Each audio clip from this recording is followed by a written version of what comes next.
On any given day, you're bombarded with hundreds of financial decisions. Should I buy this jar of pasta or the other? Should I buy a car or lease it instead? Each choice plunges you into a vortex of indecision. But what if you had a compass for your cash? A set of principles to navigate the maze of money matters. In this video, I'm going to show you my personal framework of 10 money rules. These rules are specific to me, but I want you to use them as inspiration to create your own money rules. Rule number 1. Maintain a 6-month emergency fund. Nearly 22% of adults in the US have no emergency savings. If your car breaks down or you lose your job, without an emergency fund, you have no choice but to take on high-interest debt. This is why at any given moment, I like to have cash in the bank to cover 6 months of expenses. This includes my mortgage payments, food, insurance, and other living costs. This amount gives me the peace of mind that in the event I lose my job or some unforeseen situation happens that requires a large amount of cash, I don't have to go into debt or feel pressured to take a random job. And I chose 6 months because I estimated it would take me that much time to find a new job. 6 months of cash is also large enough to cover most expenses. So if my car broke down or my basement flooded, I can cover those expenses. Rule number 2. Negotiate salary and ask for raises. When it comes to negotiating a job offer, if you don't ask, you don't receive. And it turns out many of us don't ask.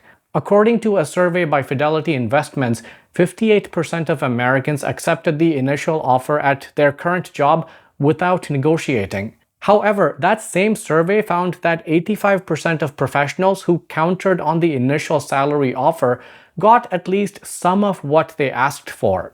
From personal experience, I can confirm these findings. Typically, new job offers I received were 10 to 15% higher than my current salary, but I always countered the initial offer, which resulted in an increase to the salary or bonus component to get my overall pay to be 20 to 30% higher than my current pay. I also make it a point to renegotiate my salary every year to keep pace with or exceed inflation rates. This extra income comes in handy, especially with regards to the next rule, which is invest at least 10% of your gross income. Committing to invest a minimum of 10% of your gross annual income can significantly bolster your financial future. I invest 10% of my gross income every year.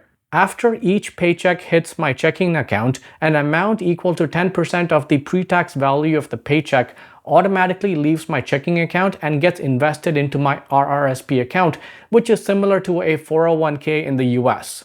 For example, if you earn $150,000, this strategy ensures that $15,000 is invested yearly.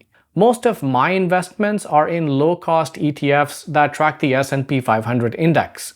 This method simplifies the investment process, eliminating the need to allocate funds or make investment choices manually. And the best part about this rule is that your investments are silently working hard for you behind the scenes.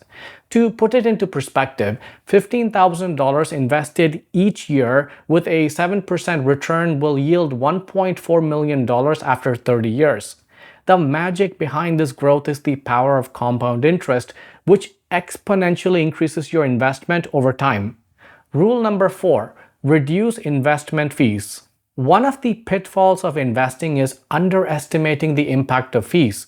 Most investments like ETFs and mutual funds charge a fee that is 8% of your investment portfolio. For example, VOO charges 0.03%, which is one of the lowest fees. In contrast, ARK charges 0.75% in fees. Assuming that both funds yield a 7% gross return, investing $15,000 annually for 30 years into both funds would result in a final amount of approximately $1.4 million with VOO compared to $1.24 million with ARK. This $160,000 disparity is the cost of ARK's higher fees. The issue isn't the fee itself, but rather the method of calculation. Percentage-based fees mean you pay more as your investment grows, despite the fund managers not necessarily putting in more effort over time. For example, they earn significantly more in fees in the 10th year than in the first without any additional work. So my money rule is to look for investment products and services with low percentage fees or ideally a fixed flat fee structure. This approach will ensure that a greater share of your hard-earned money stays with you. Rule number 5. Only buy if you can pay with cash. My personal rule is that I will not buy something if I'm not able to pay in cash. The only exception I've made so far is the purchase of my house. Now, don't get me wrong, I still use credit cards. The problem is that most of us don't know how to use them properly. We buy things using credit cards without having the ability to pay off the balance in full. When this happens, you end up paying the minimum balance each month and accrue costly interest charges. When I use my credit card to make a purchase, I also have the cash to pay off the monthly balance in full. This approach gives me the ability to pay off the balance in full every month, build good credit, and earn reward points at the same time. Rule number 6. Save money for specific guilt-free items. Managing your finances often feels like a web of constraints. Live within your means, maximize your investments, minimize fees. These rules can become stifling if you don't have some permissive rules. For example, I budget each year for a nice vacation. I literally give it a name and an amount. Last year it was $3,000 for a week-long trip to Halifax. This year it's a $5,000 trip to Portugal. The amount is already slotted in my annual budget. This rule removes any guilt I might develop about spending money on a vacation. After all, my budget is designed to encompass all my money rules. If I have already invested 10% of my gross income and hit all the other savings and spending goals, there is no reason for me to feel guilty about enjoying life. And this naturally segues to the next rule, which is ignore $3 decisions in favor of $30,000 decisions. How many of you agonize over buying $3 coffee every day? Be honest. I'm sure there's at least a few of you. I find this thought process to be a paradox. On the one hand, we agonize over $3 coffee, but on the other hand, we are not following rule number 1, which is investing 10% of gross income.